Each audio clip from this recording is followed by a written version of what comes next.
We are well into the winter months now, and you can feel it, can't you? That urge to get away.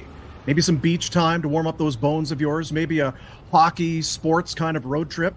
Well, when you pack your bags, make sure you don't forget Alberta Blue Cross. There's only one thing better than sharing memories, and that's making new ones. Alberta Blue Cross Travel Insurance protects your memories and more, wherever travel takes you. Visit ab.bluecross.ca/travel for more information. Alberta Blue Cross, celebrating life's memorable moments inspired by hockey. Hey guys, it's Pinder chatting about Charm Diamond Centers. Did you know that Charm's been Canadian owned and operated since 1972? And there's over 85 locations coast to coast to coast with Charm and their sister brands. Get this now. You want to get something custom made? How about custom ring building delivered in less than 4 weeks? That's unreal. That is the Charm Masterpiece program, and they've got unbeatable pricing policies as well. Whether it's mined diamonds or Canadian lab-grown diamonds, check them out. For more information, go to charmdiamondcenters.com. That's charmdiamondcenters.com. All right, gang, listen up. It's time to learn the pro pose. Coach? Bend and snap. Beautiful form. Nice arm extension. Facial expression, could use some work. All right, let's see it. The pro pose.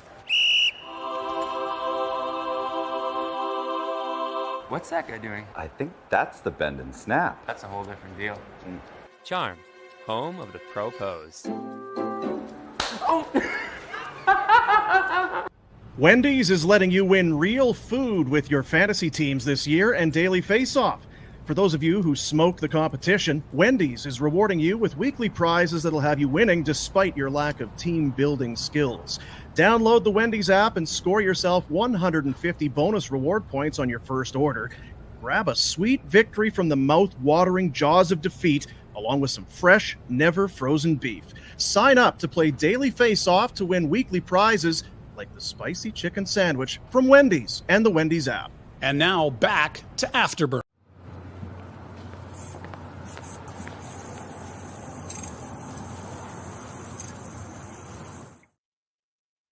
So things that will always bring up a massive swell of emotion. You got the golden goal, Heart's cover of Stairway to Heaven, Jordan Eberle's World Junior goal, the Tina Turner biopic, What's Love Got to Do with It, specifically the last scene, and jersey retirements. Oh my gosh. On the night Miikka Kiprusoff's 34 goes to the rafters, the Flames were in danger of turning in an absolutely unremarkable performance, but 32 seconds changed everything. So the Flames score 3 unanswered. Yegor Sharangovich plays hero with the go-ahead goal for the 4-3 win and a season-best 5-game win streak. 4-3, you just have to put that thing down, flip it, and reverse it, and it would be perfect. Yeah, that's perfect. Yeah, it's like they planned it, scripted. What was your reaction to, those 2 quick goals to tie the game and then Sharangovich coming through at the last second? That was good because the first half of the game wasn't so good. So you got the feeling that, this is a celebration night with ceremonies. The team rarely plays well on ceremony night for some reason. Like it goes back for years, but yeah, they turned it around. You could feel that momentum start to shift about halfway through the game, and then it was it's not in the playoffs, but the reaction of the crowd, them going up to Kipper, sort of smiling after that go-ahead goal was special, actually. Well, you still have to celebrate it. I know they're still not in a playoff spot, but you can't just shut it down and be like, okay, well, got to keep building on Kiprusoff night. No, like you get so few chances to really see this guy and where he's at. I think Flames fans should really soak in every moment of this. Absolutely. Yeah, it was, at the end of the night, it's one of the funnest games of the season, I'd say. Absolutely. And you're talking about the pregame ceremonies, like the banner raising itself before the show started. I thought Kipper's speech was great. I know we were all talking about, like, are we going to get more than 12 words out of him? But it was fantastic. He celebrated those around him, but he still didn't really let you inside his head, which was super on brand for him, really. He keeps the curtains kind of drawn, and the one moment where you get a glimpse further is when he gets a little bit teary with his family next to him as the banner actually raises, and that was pretty incredible stuff. and special to see him honored like that. I know I'm of the generation where kind of coming up, we didn't know hockey without Miikka Kiprusoff. It was like he was just a given in any hockey goalie conversation, and he was a threat night in, night out, and it was just super cool to see. And a murderer's row of guests there too. Like the stories that would be shared in the suite tonight. Yeah, no kidding. That was it's nice to have all the alumni back, and that was a really good idea. Nice. I think they did it very well. Someone was being shady in the Dome switcher truck though, because some of the cutaways that they did, like immediately after someone was talking about how Jerome Iginla has muscles in his eyebrows and his forehead, they cut to like the side angle where his forehead's actually like it looks muscular. There were a couple of those throughout the night, and our own Retro really got his time in the spotlight. I see the comments. I have asked him multiple times to hop on here. Suit jacket. Send us a video. That jacket. I don't think he's going to. Yeah.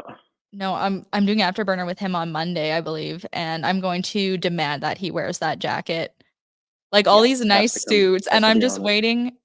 He's on After Hours right now in that Indiana Jones ass jacket. It looks like he's about to star in a gritty post-apocalypse TV show. I think Red is going to be on The Last of Us. I'd watch that for sure. Who wouldn't? Yeah. All right, let's get into the game itself. A bit of a recap. It was 2-0 Penguins to start us off. Gruden stole from Gilbert, gets a squeaker off of Markstrom's body to open up for his first NHL goal. There was a bit of a tic-tac-toe play, and Lars Eller made it to Rip. Crosby, Eller, Puistinen. Eller bats it out of the air and in, potentially off of Anderson like a little bit. Then we had Sharangovich going full-on bull in a China shot, picks off a sloppy Pittsburgh pass, drives the net, wrists it 5-hole for his 22nd of the season. It is good for second on the Flames with 22 at that point. We know that has also raised a little bit now. The Pens would restore the 2-goal lead with the Ryan Graves point shot that went off of Jeff Carter's stick. That's where things felt like everything was lost, and we have to get a good look at this goal here if we can cue it up. From one Nazem Kadri.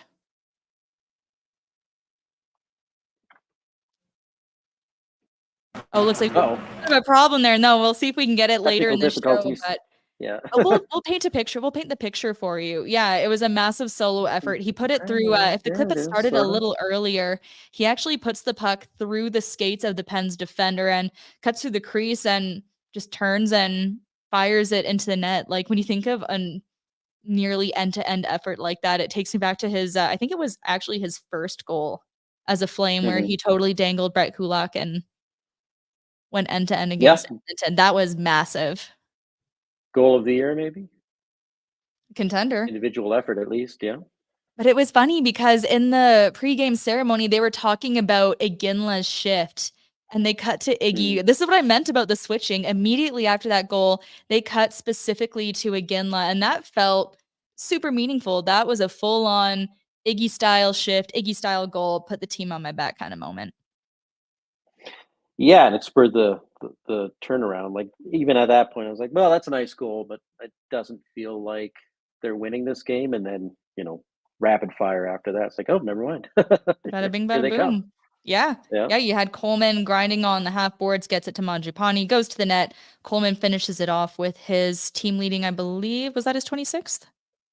25th or 26th? One of those. 25th. Yeah, one of those. But 2 goals in 32 seconds, and of course, Backlund steals the puck, drops it for Sharangovich in that high slot for the go-ahead goal. We'll see if we can take a look at that one here for your Betway highlight of the night.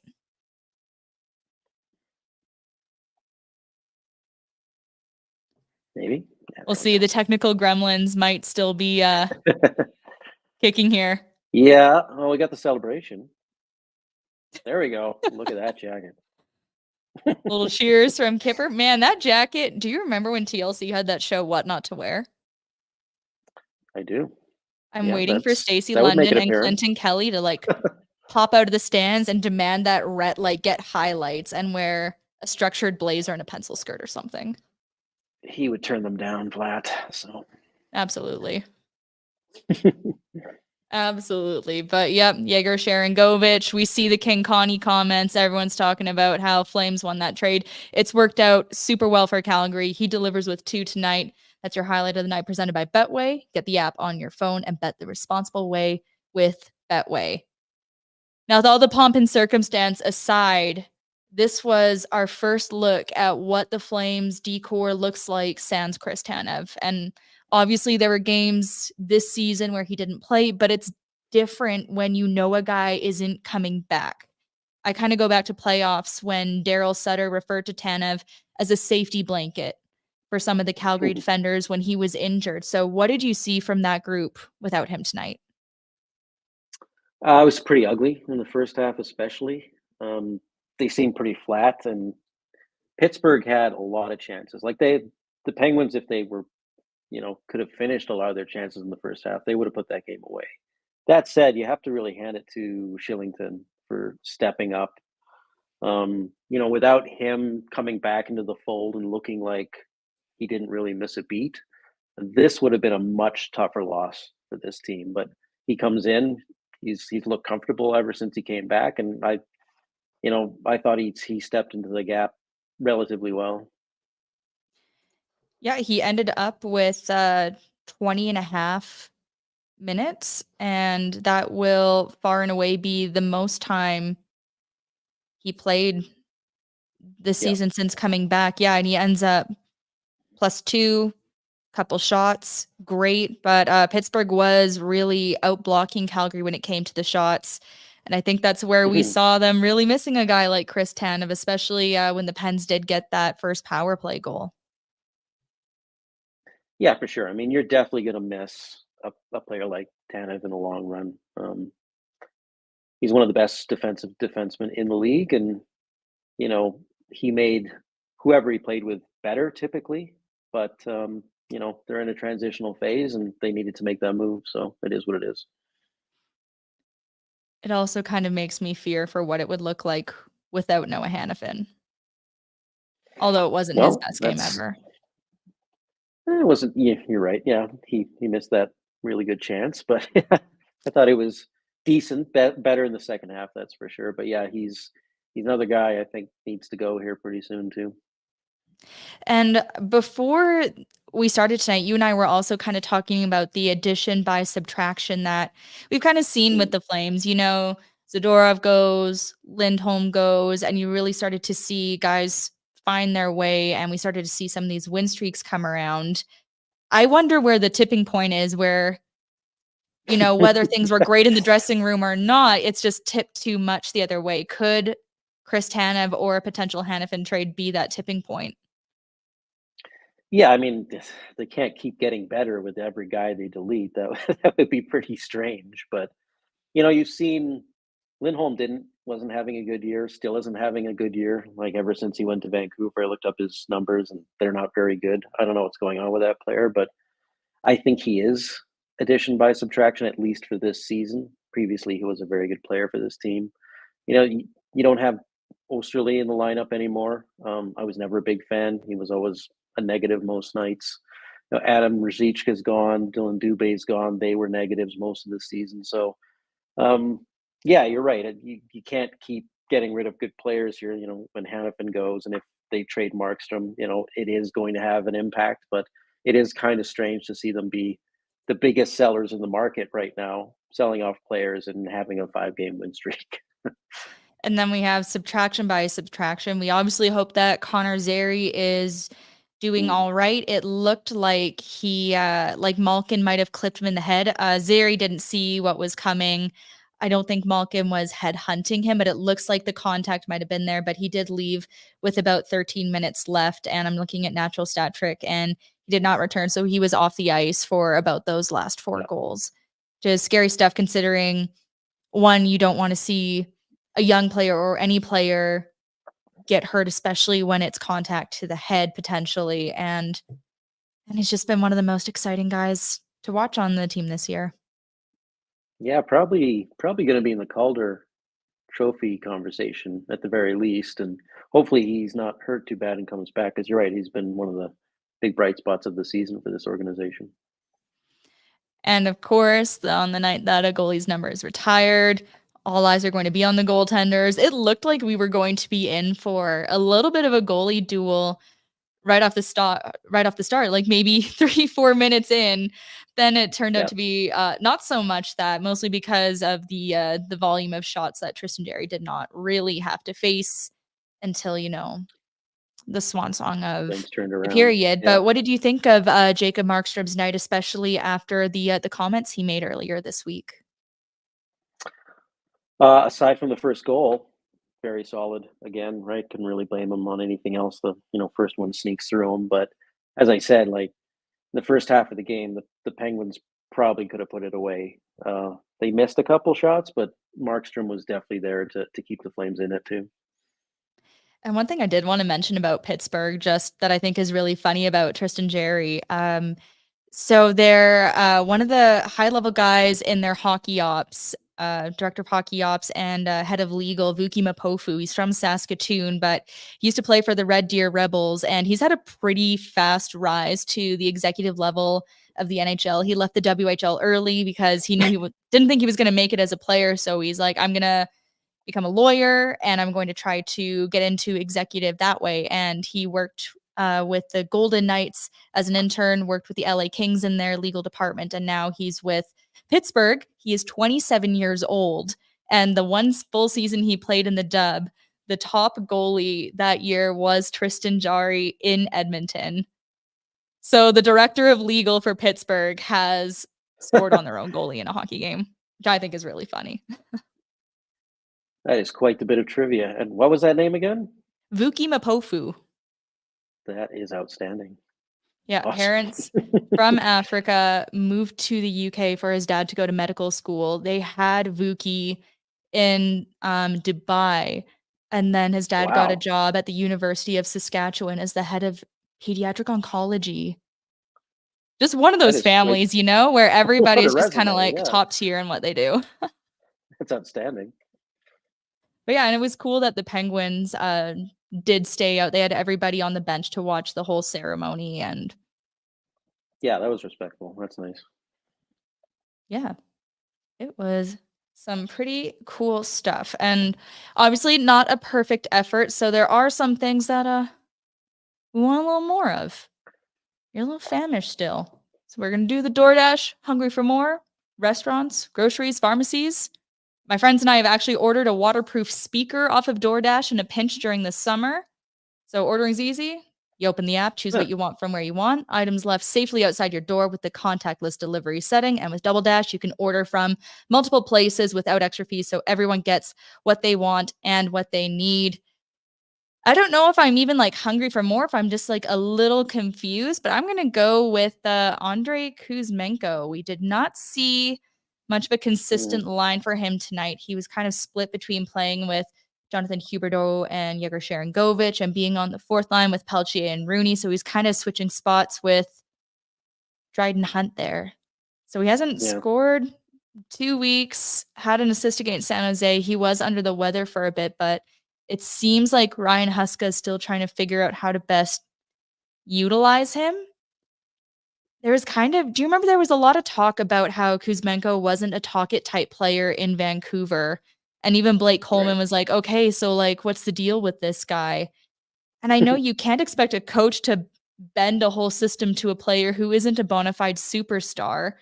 But I do wonder what it takes in the end to get the most out of this guy before we end up in a Sam Bennett situation where you have all the talent in the world and they just never find a role.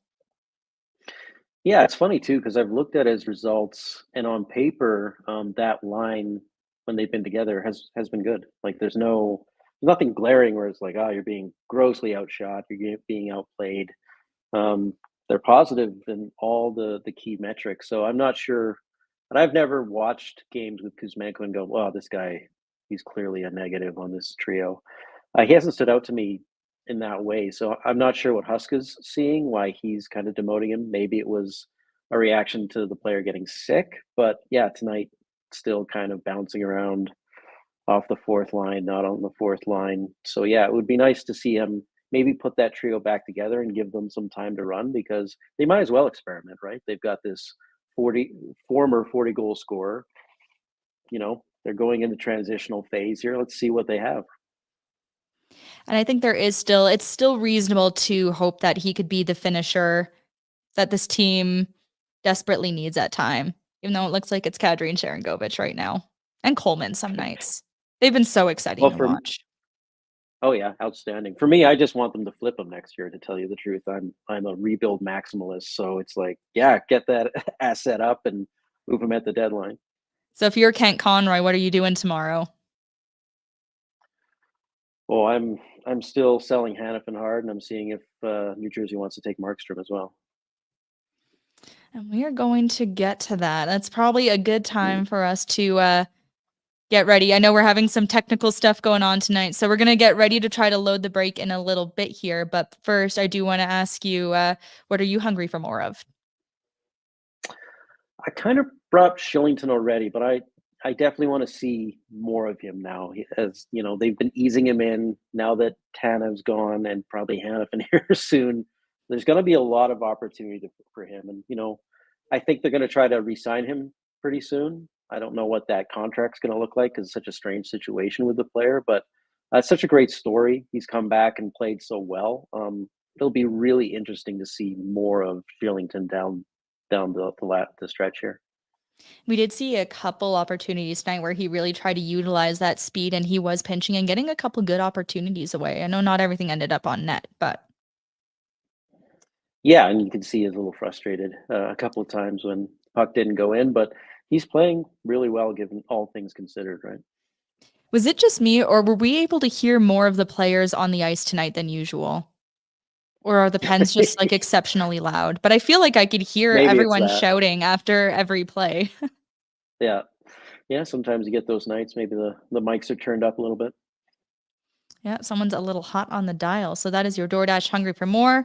You can enter code NATION25 for 25% off up to $10 value and no delivery fees on your first order when you download the DoorDash app. It's tongue twister tonight in the App Store. And the code, of course, Nation25. We're going to take a quick break. When we come back, we're going to get to what Elliot Friedman had to say about a couple of the Flames as we roll in on the NHL's trade deadline. We've got your road ahead, and we'll take your burning questions and see if we can't harass Rhett into getting on the show. So stay with us.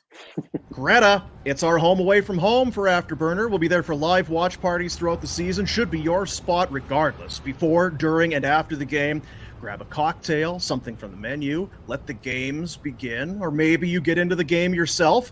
Over 50 arcade games from vintage to state-of-the-art. Load up some credits on that Greta game card of yours and get at it. Greta Calgary, located at 213 10th Avenue Southwest. Check them out online, gretabar.com. You know the Grey Eagle Resort and Casino is the go-to place to watch Flames and other televised sports action, but St. Patrick's Day is coming, and get ready for a St. Patrick's extravaganza like no other. Join us on March 17th for a day filled with fun and festivities. Kick off the celebrations with our exciting slot tournament. Registration at 2, tournament begins at 3. You can test your luck and win amazing prizes. Don't miss their Irish-themed lunch buffet from 11 until 2:30 and their Irish-themed dinner buffet from 5 until 10 p.m. Then get ready to dance and sing along to live music from 8 till midnight. The talented Morrissey's Private Stock is all lined up to keep the party going all night long. And of course, what's St. Patrick's Day without some green beer? Raise a glass and toast to the luck of the Irish. Mark your calendars and join us for a day filled with Irish charm and entertainment. See you on March 17th at the Grey Eagle. If you're thinking of buying or selling your home in the Calgary area, there's one guy you've got to talk to. That's Derek Newman of the Derek Newman Real Estate Group with CIR Realty. Buying or selling doesn't really matter. Derek does it all. He's a volunteer in the community, active in sports around the city, whether it's golf, curling, huge Flames fan. So talking sports or talking about the real estate market, definitely give him a shout. He's approachable, trustworthy, and hardworking. Also, Derek's got a pretty vast network. He's even got access to some homes often that aren't even on the market yet. And you can ask him about his complimentary home staging consultation as well. Buying or selling, call him or text him right now at 403-619-6661. Derek will make it easy for you. Get Derek and his network to work for you. That's Derek Newman. Email him at dnewman@cirrealty.ca. More post-game reaction right here. We're back on Afterburner. Quick shout out to the Calgary Dinos men's hockey team. They fell in a tight one to the UBC Thunderbirds in Game 2 of the Canada West Final tonight. They did win Game 1 5-2. They scored 5 goals in 6 minutes in Game 1. So do or die. Game 3 goes tomorrow. Yep. Calgary will try to repeat as Canada West champions for the first time since 95-96. Of course, they broke 96 was their last championship until they won last year. So everybody show them some love ahead of that Game 3 tomorrow. Now, there's been smoke around this for weeks now, and it feels like it's just going to grow into a furious blaze by the time we actually get to Friday. But of course, Noah Hannafin and Jacob Markstrom were hot topics on Saturday headlines. So let's take a quick look at the latest that we were able to hear from Elliot Friedman. When it comes to Hannafin, he's focusing on places, and they're focusing on places where he wants to sign with an extension. And the belief is that Tampa Bay is his number one choice. Now, I think if this was so easy to do, it would be done already. So everybody continues to work at it. We'll see how this goes over the next week. I believe there is preferred destination, but if they can't make it work with the Lightning, we'll see how that develops and how Calgary and Hannafin proceeds. When it comes to Hannafin, so that's what they have on Hannafin. And I don't know if we have the Markstrom clip there. RJ, do we have the Markstrom side of that? Yesterday was in a scrum. Eric Francis asked him about how everything had been going, and Markstrom was critical of the process and some of the decisions made by the Flames. This is what I think he's upset about. I believe he's upset that the Flames went to him and told him about the possibility of a deal with New Jersey. He indicated he would be willing to consider going there, and then the plans changed. That deal obviously never happened, and then at some point Markstrom was informed that the Flames preferred to keep him because he was playing great and the team was going well. I think that bothered him. I think his feelings were, and I'm not speaking for him, but I'm under the impression that because he was told he could go, he kind of wished he'd never been told he could go if the plan was going to be not to trade him. Now, another part of this is I believe the Devils have identified Markstrom as their number one target. And if it doesn't happen before the deadline, I've heard, and they won't comment either, it's not their player, but I have heard they are prepared to wait into the summer, the draft, whenever, to revisit a potential Markstrom trade. So if the Devils don't acquire another goalie with term next week, I think you're going to understand why. So a lot to unpack there. What's your main takeaway from that?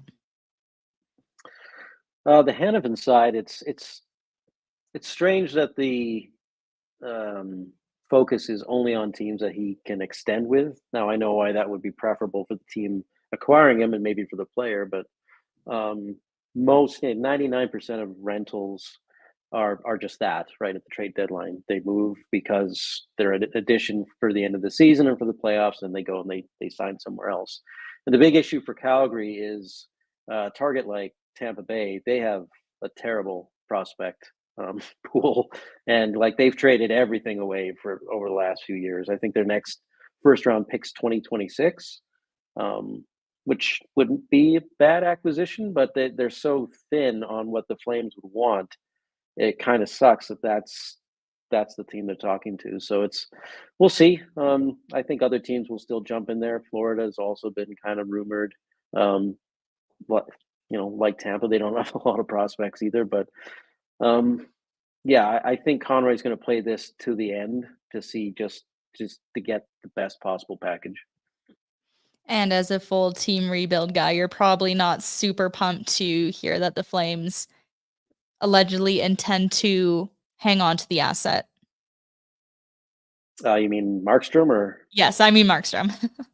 Right. Yeah. Well, I mean, I don't understand why that trade hasn't happened already because it makes so much sense, especially for New Jersey. I mean, the two fit together so well, and I don't know what happened to Nix at the earlier time there. And I understand Markstrom's frustration, right? To have him approached, it looks like it's going to happen, and then they come back and say, "Well, you're playing well, so we're gonna." It's um, it's not a consistent. He doesn't know what the direction of the leadership is, so that can be frustrating in that situation. But it sounds like New Jersey is pretty motivated to stay on this track, even if it doesn't happen in season here. So the Flames should have another opportunity, even if they can't close the deal before the trade deadline. Of course, New Jersey's last result was a 4-3 loss to the 22-35-3 Anaheim Ducks last night. And they had 50 odd shots on net.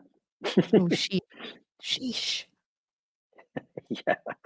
And they have, if I looked it up, they have the second worst even strength save percentage in the league right now. I think the Sens are the only ones who are worse. So that's a very good roster that's being sunk by one primary weakness, which really stinks for them. It's unfortunate. It gives shades of Edmonton at some points over the last several years. And of course, you can't expect that, the players are going to go out there and just completely sewer one of their own teammates. So I wouldn't expect to see anything like that. But it is unfortunate I feel like we can say it. They're out of conference. New Jersey is a really exciting young team that is just surging in popularity. Yeah. Yeah. Lots of great pieces on that team. Very solid, kind of from top to bottom, except that crease is just tragic, unfortunately. Side note, did you watch the TikTok debacle about the Devils? No. What's that? Okay, it will eat an hour of your time. It's not the most succinct storytelling, but basically this woman from the East Coast alleges that her friend pretended to be Jack Hughes' girlfriend for like more than a year and was like photoshopping herself into pictures and like stealing pictures from team events and catfished another girl pretending to be Trevor Zegras. It's a whole thing. It's a whole thing. I was going to ask why, but I'm sure there's not a clear answer to that. Why not? Why not? Okay. Fair enough. All right, let's get to our Village Honda Road Ahead, located at the Northwest Auto Mall and online at villagehonda.com. New in-stock inventory on ground, and start your automotive adventures at Village Honda, where new vehicle pricing is MSRP. So the Flames wrap up their 3-game homestand against Seattle on Monday. Of course, they're looking to extend this season best 5-game winning streak and make it 6. Why not? Seattle shut out Pittsburgh 2-0 the other night, but they did lose to Edmonton 2-1 today. This is one of those critical games where if you're not Team Kent, you're not Team Rebuild, and you still think there's hope of eking into a wild card spot. This is a critical game if Calgary does want to keep pace. Calgary has 65 points now, so 5, I think. I don't have the standings right in front of me, but a handful still out 5. of that last wild card spot. And then it is going to be go ahead. I was going to say, honestly, I'm not against them continuing to play well. I just don't want it to stop them from, trading at the assets they should trade. So, heck, if they trade everyone and still make the playoffs, bonus. I think I've said, you always have to play well. It's just that there are losses you can stomach and losses that you can't. And it's a very specific kind that you would want to see, especially when you have more young players trying to step up into bigger roles. Right. Yeah. Yeah. So after that, it'll be a 3-game Southeastern swing. The Flames in Tampa Bay, 5 o'clock Mountain Start on Thursday. So funny enough, the team that Friedman indicated is Noah Hannafin's preferred trade destination, one day ahead of the NHL's trade deadline. Could be interesting. Yeah, maybe stay. I wonder who. I guess there's not a lot of traveling media, but I wonder who everyone will be asking for that day. Mm-hmm. Yeah, pretty obvious. Tampa also has 4 days off leading up to that match, so they will be arrested. Yeah. And we'll wrap up the quick look ahead with next Saturday's tilt against one Matthew Tkachuk and the league-leading Florida Panthers. Yeah, they're not showing any signs of a playoff hangover. They are 9-1 in their last 10, and they're on a 4-game heater right now. Yeah, they're going in hot. They're going to be scary in the playoffs. Yep. Dangerous to watch. Yeah, the Rangers Maple Leafs game was really entertaining too. I'd like to see some Was more it? of I that. missed Yeah, that that one. would be a good playoff matchup. It was a Ended up, fight. Ty There was Domi got the definitely a fight, winner in wasn't there was a fight, yes.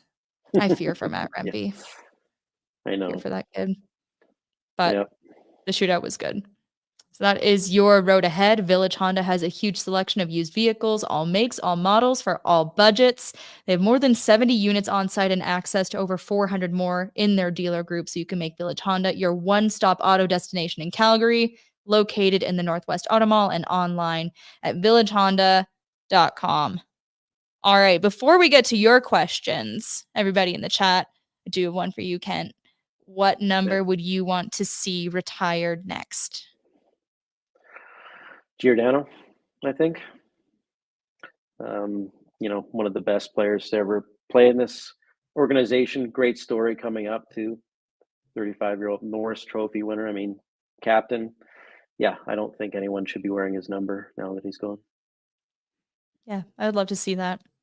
I wonder if there ever could be a case. I guess once you're forever a Flame, you couldn't make the jump to retired, could you? Yeah, I don't know what the rules forever flame are actually. I don't think there's a a contract or anything, but yeah. man, I Just would love to rules see to Al go with that McGinnis up one. there. Yeah, absolutely. Yeah, you don't see clap bombs like that anymore. Yeah, and he was good forever too. After he left, he was a premier defenseman for another 10 plus years or something. So amazing player. I think number 44 might get like a bar named after him. A bar stool somewhere. Yeah.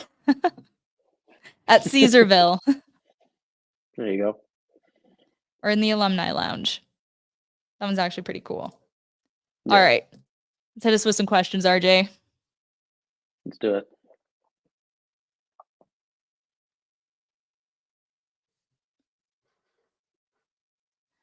Let's see. Not popping up there. So I'm just going to move my mic and go to the starred stuff. All right. There we go. If you were giving odds on where Rhett got his jacket, would you put money on 1, brought it from home, 2, borrowed from a guy at the bus stop, 3, Valu Village? Number 2. I think you already had it. You think so? Number 1? You just found it in a closet somewhere? Actually, it doesn't look especially broken in. You think you got that special for tonight? Well, I know he was joking around on the podcast earlier this week about how the suits just don't quite fit anymore, but which is fair. I remember I did that like after I had 2 trips to Europe in like pretty quick succession in late 2023, and I came back to Canada and I went to put on my work pants and it was like, oh no. It's a new pants. Yeah. Devastating feeling. Rhett and I have that in common, so did the best he could with the tools he had. Lovely jacket. All right, another. Odds on Connie trying to trade up to get Tej Iginla at the draft. He's broken 40 goals now. Kelowna was on a bit of a slide. He's heating up again. Yep.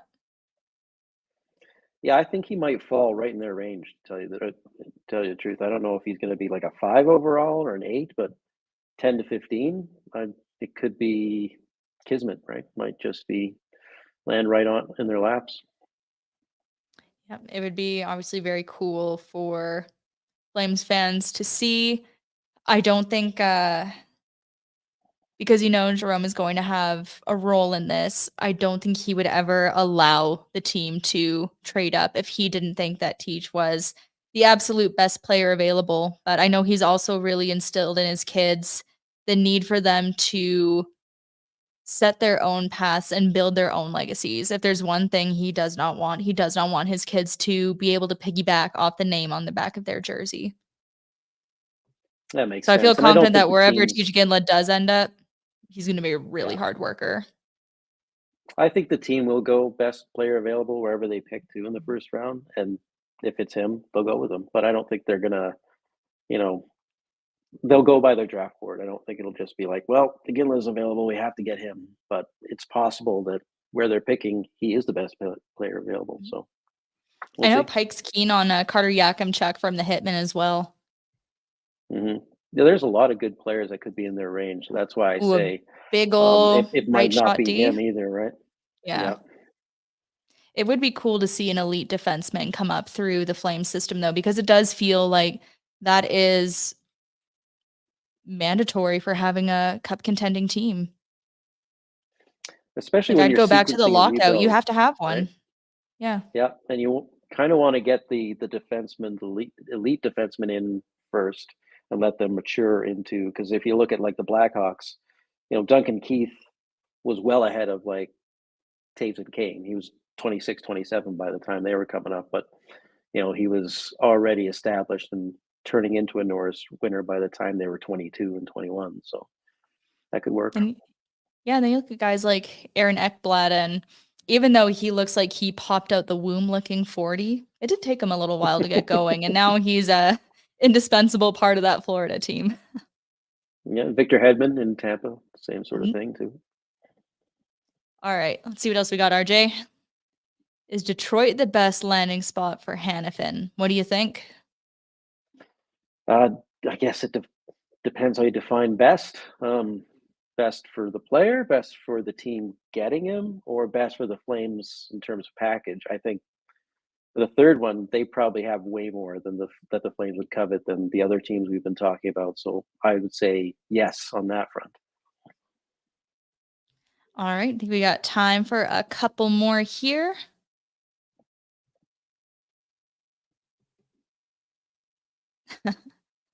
What should the Flames do with Kuzmenko? He did not look great tonight. His conditioning was really terrible. I mean, they did say that he's coming off an illness, and like it feels like right. everyone has strep throat right now. So I wouldn't put Yeah. too much stock in that. Like if, you know, we're another week or two down the road and it doesn't look like it's getting any better, then yeah, you might want to put the fear of God in him and keep on trying to send a message with his minutes. But for now, I think it is a day where you'd give him a little bit of grace on that. But I do think it I is wanna see important that they him. find a consistent fit and a Yeah. role for him, so you don't end up in that middle of nowhere territory. Yeah, somebody else other than Rooney, right? Like, you know, good for Rune Dog for getting back into the lineup, and he does what he does. But Kuzmenko should be playing probably with someone a little bit more skilled. All right, let's do a couple more. How should the Flames proceed with damage control on the Markstrom situation?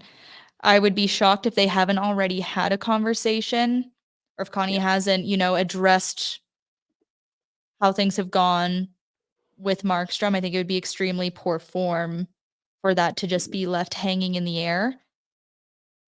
But I feel like they just kind of have to lay out the cards like, listen, this is just kind of the situation we're in right now. Understand it's more difficult considering, you know, Markstrom isn't just a single guy who could get dished anywhere. He has his wife, he has his son, and he has more consideration. So I could see some players wanting to be in on every possibility and be mentally preparing for what every situation can be. And some guys, like it sounds like Markstrom might be this type of person where it's do not get me out of my groove or give me any reason to take the blinders off unless it is this close to happening. Right. That's where They I have kind of to feel do like it that. would be at. Yeah, because he's got trade protection. But you're right. I mean, he is a mid-30s player. He's a veteran. He's playing some of the best hockey he's played in a few seasons. So yeah, I mean, I think he just wants to know what the direction is and what the expectations are for him moving forward. And I think as a competitive player, he wants to know if he's going to be part of this team for the next couple of years as they start to rebuild, or is he going to get an opportunity to compete for a Stanley Cup? And yeah, just pick a direction and stick with it and tell me what that is, and then I can buy into whatever that is. But don't jerk me around, right? Don't say you're getting traded one day and then, oh, you know, not anymore because we want you to keep playing well. Like that's wishy-washy. I don't think he wants that. Like, tell me what it is and we'll go with it. All right, let's do 2 more. Who are the dark horses to get traded by the deadline? And I assume you're talking on Calgary. Mm-hmm. I don't know. Is there any dark horses you think? Like, if Coleman didn't have so many years left on his deal, I'm sure teams would call about him because he's having just a tremendous season, right? Yeah. Mangiapane's got a year left, but it's I don't maybe know not how much you'd get contract for him right eligible. now. Like, really, what the Yeah, return would be. If fans weren't happy yeah, with the he's Chris not Tanev scoring. return, they really wouldn't like a Mangiapane return. Yeah, if I think if Greer was still around, if people called on him, maybe. But he's hurt, so I don't know. I don't think they're going to trade Shillington. So I don't think there's any dark horses. I can't think of any really. Yeah, Yeah, I can't see them wanting to part with any of the kids right now. nope. Maybe Vladar if someone calls on him and they're going to Yeah. keep Markstrom, but yeah, even that I doubt, honestly. All right, last one. Question: could Sergachev be part of the return for Hannah? Okay. I'll repeat the question for anyone listening on podcast format after this. But the question was whether Mikhail Sergachev could be part of the return for Hanifin in a potential Tampa Bay trade. And Kent was up pretty quick on that one. No, Tampa wants to squeeze last drops out of the team they have now, so they're looking to compete as much as possible. I don't think they'll be moving a meaningful roster player for Hanifin. All right, guys. I think that is a wrap on a massive 4-3 win for the Flames on Miikka Kiprusoff night. Maybe a chance to, if you're still, if you're not like us and going to bed right away, maybe head on out to the Red Mile and see if any of the old suspects are making their way through the bar scene there. Or I asked Rhett once, and he said that it actually kept him awake. It kept him awake during the 2004 run, hearing everybody partying. And he said a few guys did try to get down there, and it was just too much. Oh, it was bonkers. So this is their chance. Yeah, absolutely. Awesome. Well, thanks for joining us, everyone. Have a great Sunday. Afterburner is back on Monday. It'll be a Seattle Kraken game day. And I mean, we say it now, but we truly don't know until right before. But right now, I think it's going to be Rhett and I, and hopefully that fantastic jacket joining you for Afterburner. So it better be. All right. Have a good one, guys. Thanks for joining us.